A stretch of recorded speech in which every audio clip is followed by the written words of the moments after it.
So one thing that you probably don't know about me is that I am a two-time entrepreneur. My first business I started back in 2004, and it was called Momnificent.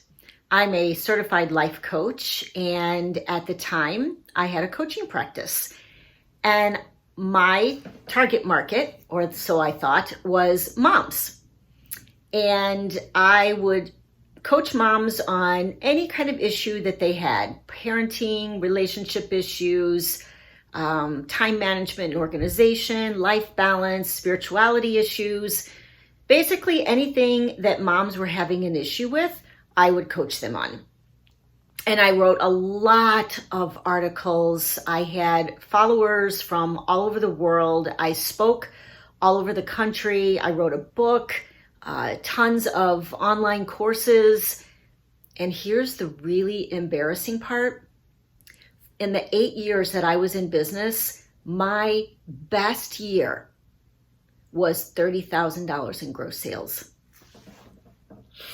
Yeah, that's embarrassing. Well, eventually what happened is that I burnt out and was just not able to do it. So looking back, I think one of the things that I learned was I had not identified my ideal client avatar.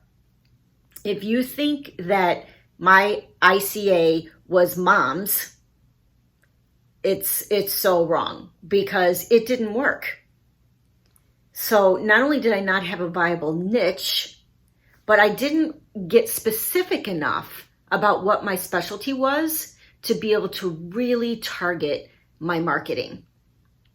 And I think this is one of the biggest mistakes that new business owners or struggling business owners are making, and that is not identifying their ideal client avatar in a very, very specific way. We get too broad and too general and say that we can work with anyone that wants my services or products. I can work with them. But the problem is it's very difficult to speak in the language of your ICA, to target your marketing to an ideal client avatar when it's everybody. And I've learned that specifically as it is when you are trying to do like Facebook ads, for instance.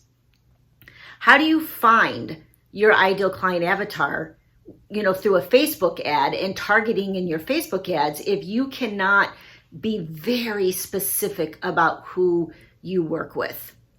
So that's what we're going to talk about in the blog today, is how do you identify your ideal client avatar and why this is really, really important work that you should do if you're going to be successful. So head on over to the blog and I'll talk to you next week.